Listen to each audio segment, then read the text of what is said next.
Hey there everyone, welcome to Crappy Reviews, the home of no rules reviews. And what does no rules reviews mean exactly? Well, it's quite simple. It means whatever the hell I want it to mean.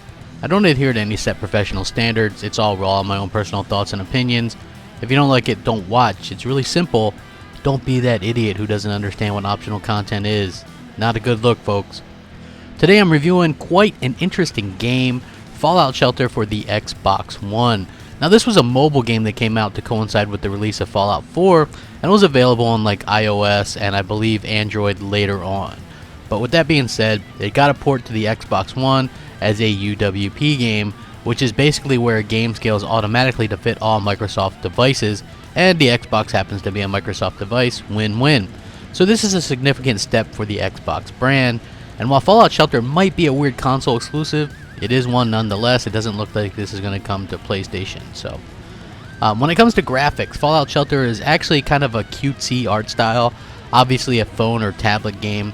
It's like in the 2D style, but it does look nice and has some nice colors, and there's no kind of performance issues or anything like that.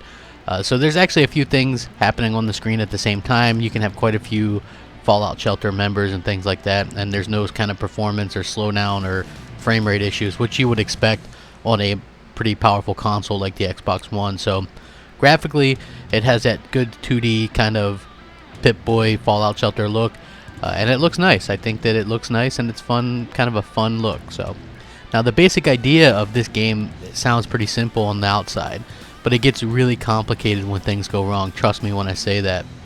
And things will go wrong often. Now you micromanage a Fallout Shelter needing water, power, and food, and you'll get more and more people into your shelter the better you do.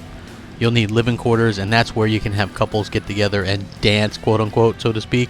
And then comes the kids, obviously. The problem is, you'll need to keep everyone in the shelter happy or relatively happy, and that'll mean keeping power supplies up, food supplies up, and water supplies up. Oh, and you'll have to put out random fires, deal with random raider attacks, and random rad roach attacks.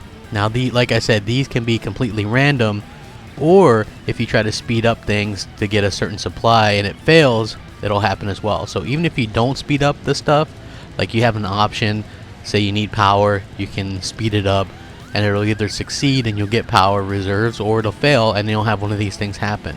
So these random events happen either or though. I mean, it doesn't really matter if you fail it or not, if you can just be sitting there doing your thing and some random event will happen and like ruin your whole shelter. Like basically I was playing a game and things were going great. I was like 3 to 4 hours into it, having a blast. I was like, man, this game's actually pretty fun. Then the rad roaches came and half my workers died, and I didn't have enough people to produce electricity. So I pulled some people from the water detail to help, but then the water fell behind, then the food fell behind, and then there wasn't enough power to do anything. And then raiders came and finished out my shelter for good. Everybody dead. So Fallout Shelter is really a balancing act, and yes, there's a ton of microtransactions if you choose to buy them, but you can earn things legitimately, but that takes time. And let's face it, a lot of the time in this game you won't have the time to really earn anything, because you'll be trying to do this high wire balancing act and just trying to survive random events that want to destroy everything you've spent your time building up. Oh, the humanity. The game is absolutely addicting though, surprisingly so actually.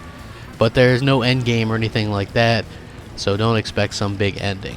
Starting off small and building up your shelter is oddly satisfying. I can't say that enough, but it can get incredibly frustrating to see everything you build, come crashing down.